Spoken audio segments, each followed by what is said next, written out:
जय हिंद दोस्तों आपको हम पिछले वीडियो में बता चुके हैं इतिहास की शुरुआत की। इतिहास को कितने कालखंडों में बांटा गया है, कौन भारत के पुरातत्व जानकार कहलाते हैं, कौन विश्व के मतलब जो इतिहास के जनक है हेरोडोटस को कहा जाता है, ये सब मैं आपको बता चुका हूँ। दोस्तों आगे के कुछ इंपॉर्टेंट पॉइंट बचे थे, मैं उनको आज आपको इस वीडियो के जरिए आपको सब बता दूंगा। दोस्तों आपको मैं बता चुका हूँ कि इतिहास जो होता है 3 कालखंडों में बांटा गया होता है, प्रागैतिहासिक काल, आद्य ऐतिहासिक काल और ऐतिहासिक काल। आद्य प्रागैतिहासिक काल को मैं पढ़ा चुका हूँ। प्रागैतिहासिक काल जो है 4 खंडों में बांटा गया है, पुरापाषाण काल, मध्यपाषाण काल, नवपाषाण काल और ताम्रपाषाण काल। इसे पाषाण काल भी कहते हैं प्रागैतिहासिक काल को। तो दोस्तों अब मैं आगे के कुछ पॉइंट को आपके क्लियर कर दूं। दोस्तों सबसे पहले मैं बात करता हूं मध्यपाषाण काल। दोस्तों मध्यपाषाण काल को माइक्रोलिथ भी कहा जाता है। क्वेश्चन ऐसे पूछते हैं मध्यपाषाण काल को क्या कहते हैं, ऑप्शन दे देते हैं तो माइक्रोलिथ उसमें सही होगा। दोस्तों बात करेंगे पशुपालन के जो सबसे पहले साक्ष्य थे, पशु पालने के जो सबसे पहले साक्ष्य थे वो आदमगढ़ मध्य प्रदेश से, बागोर राजस्थान और राय बहादुर उत्तर प्रदेश से मिले। ये अव्यवस्थित ढंग से थे। जो मध्यपाषाण काल के जो पशुपालन के साक्ष्य मिले थे वो आदमगढ़, बागोर और सराय बहादुर में मिले, जो अव्यवस्थित ढंग से मिले हैं। दोस्तों एक स्थान है दमदमा जो कि उत्तर प्रदेश में, यहाँ से सब मिले हैं। एक ही कब्र से 3 मानव कंकाल मिले हैं। और मैदाह भी उत्तर प्रदेश में, मैदाह नामक स्थान भी उत्तर प्रदेश में, यहाँ से हड्डियों के औजार मिले।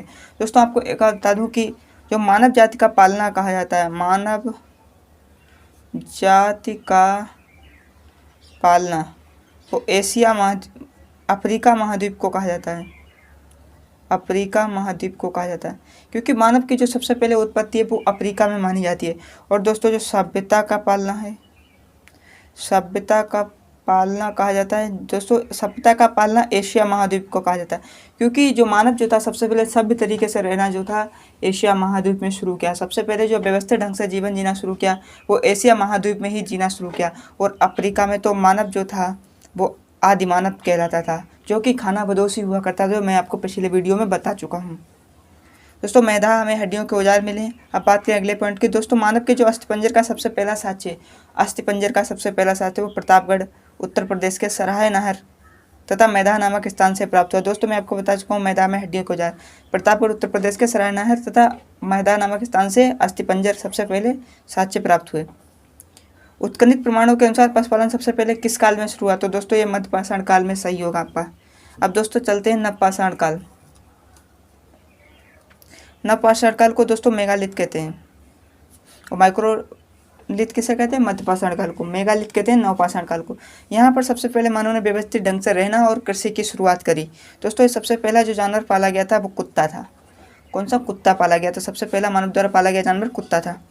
दोस्तों यहाँ से खेती के साक्ष्य मिले। दोस्तों खेती के सर्वप्रथम जो साक्ष्य माने जाते हैं वो मेहरगढ़। यहाँ पर व्यवस्थित ढंग से जीवन पहली बार 7000 ईस्वी पूर्व से मानव ने जीना शुरू किया और यहाँ खेती करना शुरू किया। ये पाकिस्तान में है मेहरगढ़, सुलेमान और किरतर पहाड़ियों के बीच में। दोस्तों लोहरा देव वे प्रतापगढ़ में स्थित है, भारत में। ये नए खोज के अनुसार है, सबसे पहला साक्ष्य नए खोज के अनुसार है 9000 ईस्वी पूर्व से 7000 ईस्वी पूर्व के बीच के साक्ष्य माने जाते हैं। यहाँ पे चावल मिला है। दोस्तों कोल्डीवा उत्तर प्रदेश में जो कि चावल के साक्ष्य मिले हैं इलाहाबाद में, जो वर्तमान में प्रयागराज है, बहुत 6000 साल पुराने हैं, 6000 ईस्वी पूर्व पुराने हैं। दोस्तों कृषि में जो सबसे पहले खेती जो की कहाँ करी गई? ईरान में करी गई। और गेहूं की मेहरगढ़ पाकिस्तान में करी गई, सुलेमान और किरतर पहाड़ियों के बीच में। दोस्तों मेहरगढ़ जो एशिया है, यहीं से मानव ने सबसे पहले व्यवस्थित ढंग से जीवन जीना शुरू किया, इसलिए एशिया को सभ्य मानव यहीं मिला, सभ्यता का पालना कहा जाता है। मानव के सबसे ज़्यादा अवशेष कहाँ से मिले? विशाल सब कहाँ से मिले? दोस्तों तो ये नवपाषाण काल में मिले हैं मानव के सबसे ज़्यादा, क्योंकि अंत्येष्टि का जो कार्यक्रम था वो मध्यपाषाण काल से शुरू हो गया था। तो दोस्तों इसी प्रकार से आप सोचते हैं जो चीज़ जहाँ से शुरू होती है वहाँ पे सबसे ज़्यादा नहीं हुई होगी, और जो नवपाषाण काल आया इसमें सबसे ज़्यादा 100 मिले हैं। खाद्यान्नों की सर्वप्रथम कृषि कहाँ करी? खाद्यान्न खाने वाले जो अन्न है इसकी सबसे पहले कृषि कहाँ करी गई? नवपाषाण काल में ही करी गई। कोलियों में 6000 वर्ष पूर्व ईस्वी पूर्व यहाँ पर चावल के साक्ष्य मिले। मैं आपको बता चुका हूँ ये इलाहाबाद में है, जो कि वर्तमान में प्रयागराज है उत्तर प्रदेश में।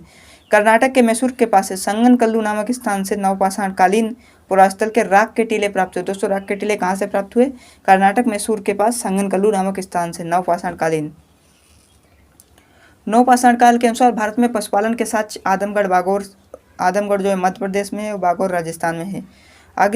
अग्नि का मानव द्वारा प्रयोग जो है सही तरीके से, खोज तो पुरापाषाण काल में ही हो गई थी, पर जो सही तरीके से इसका यूज है वो नवपाषाण काल में हुआ। बैल और हल के प्रयोग से खेती पहली बार किस काल में हुई? दोस्तों बैल और हल के प्रयोग से खेती सबसे पहले नवपाषाण काल में। दोस्तों शुरुआत तो हो गई थी, लेकिन जो नवपाषाण काल में बैल और खेती के दौरान व्यवस्थित ढंग से खेती की गई। अब दोस्तों अगला काल आता है ताम्रपाषाण काल। इसको हम चिल्कोलिथ भी कहते हैं, इसको चिल्कोलिथ भी कहा जाता है। ताम्रसम काल में महाराष्ट्र के लोग मृतकों के घर के फर्श के नीचे किस तरह रखकर दफनाते थे? किस प्रकार दफनाते थे महाराष्ट्र में? ताम्रसम काल में मृतकों को घर के फर्श के नीचे दफनाते थे। उसे किस तरीके से दफनाते थे, ऐसा क्वेश्चन पूछेंगे। तो दोस्तों उत्तर दक्षिण करके दफनाते थे, चुंबक की दिशा में। गैरिक मृतभांड किस काल में देखे जाते हैं? गैरिक मन के घड़े यानी किस काल में देखे जाते हैं? तो दोस्तों ये ताम्रपाषाण काल में देखे। अब दोस्तों अगला पॉइंट जो क्वेश्चन है वो है पुरातात्विक स्रोतों के लिए प्रसिद्ध विश्व का संग्रहालय। पुरातात्विक स्रोत जो होते हैं, पुरातात्विक चीजें होती हैं, उनका संग्रहालय कहाँ है? विश्व का प्रसिद्ध संग्रहालय दोस्तों ये कोपेनहेगन संग्रहालय, इसका नाम है कोपेनहेगन संग्रहालय। कोपेनहेगन डेनमार्क में है। दोस्तों भारत का जो संग्रहालय है वो कहाँ है?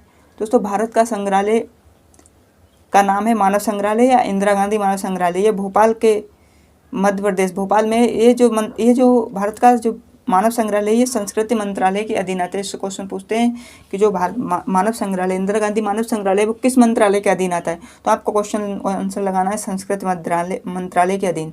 दोस्तों गेरू वर्णीय मृदभांड सबसे ज़्यादा कहाँ से मिले? दोस्तों गेरू वर्णीय मृदभांड सबसे ज़्यादा हस्तिनापुर से मिले। सबसे लंबे समय तक चलने वाला स्थल मेहरगढ़। दोस्तों जो मेहरगढ़ है ये तीनों कालों में मिला है, आद्य ऐतिहासिक, प्राग ऐतिहासिक और ऐतिहासिक काल, तीनों के साथ यहाँ से मेहरगढ़ से मिले हैं तीनों कालखंडों में। भीमबटका की चित्रकारी कैसी थी? दोस्तों ये जानवरों की चित्रकारी थी। ये जो चित्रकारी थी गुफा चित्रकारी थी, पुरापाषाण कालीन, और जो चित्रकारी पुरापाषाण कालीन है आदिमानव की चित्रकारी है। तो दोस्तों चलिए अगले पेज पे मूव करते हैं। दोस्तों इतिहास की विज्ञान के बराबर तुलना किसने की थी? दोस्तों क्वेश्चन था इतिहास के विज्ञान के बराबर तुलना की थी। तो दोस्तों ये ब्यूरी थी, ये आंसर होगा ब्यूरी। मानव द्वारा सर्वप्रथम प्रयुक्त अनाज जो कि जौ था, जो कि सबसे पहले जो पैदा हुई वो हुई ईरान में। जौ सबसे पहले कहाँ उपजाएगी? वो ईरान में। नब्दा टोली का उत्खनन किसने किया था? नब्दा टोली का उत्खनन एच.डी. सांकलिया ने किया था। बृहत पाषाण स्मारकों की पहचान मृतकों को दफनाने के लिए की जाती है। बिंद क्षेत्र के किस शिलाश्रय से मानव के सर्वाधिक कंकाल मिले? दोस्तों बिंद क्षेत्र के किस शिलाश्रय से मानव के सर्वाधिक कंकाल मिले? लेकैया नामक स्थान से। भारत में सर्वप्रथम मानव का साक्ष्य कहाँ मिला? दोस्तों भारत में जो सर्वप्रथम मानव का साक्ष्य वो नर्मदा घाटी से मिला। नब्दा टोली किस राज्य में व्यवस्थित है? दोस्तों नब्दा टोली जो है मध्य प्रदेश राज्य में व्यवस्थित है। अब बात करें कुछ महत्वपूर्ण स्थान है दोस्तों, जैसे कोल्डीवा में आपको बता चुका हूँ, लोहरा देव आपको बता चुका हूँ, मेहरगढ़ आपको बता चुका हूँ किस किस लिए प्रसिद्ध। दोस्तों बुरजोम नामक स्थान जो है वो कश्मीर में है, ये गर्तावास के लिए प्रसिद्ध है। यहाँ जो है मानव के साथ कुत्ते दफनाने का साक्ष्य मिला है। गुप्तकराल दोस्तों ये भी एक स्थान है, यहाँ से मृदभांड का सबसे पहला प्रमाण मिला कि मृदभांड भी थे इन कालों में, प्रागैतिहासिक में। कोल्डीवा दोस्तों ये आपको बता चुका हूँ चावल के प्राचीनता था 6000 ईस्वी पूर्व। ये बेलन घाटी उत्तर प्रदेश प्रयागराज में है।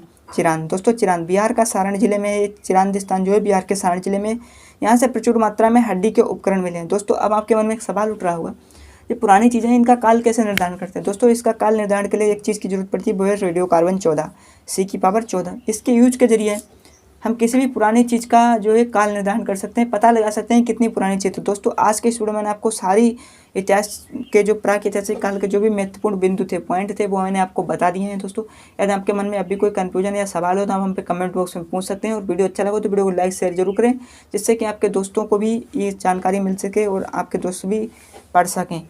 तो दोस्तों चैनल पर नए हो तो चैनल को जरूर सब्सक्राइब कर लें, बेल आइकन को भी ऑल पे प्रेस जरूर कर लें, जिससे कि इस तरह की वीडियो की नोटिफिकेशन आपको मिलती है। दोस्तों मिलते हैं अगले वीडियो में। जय हिंद।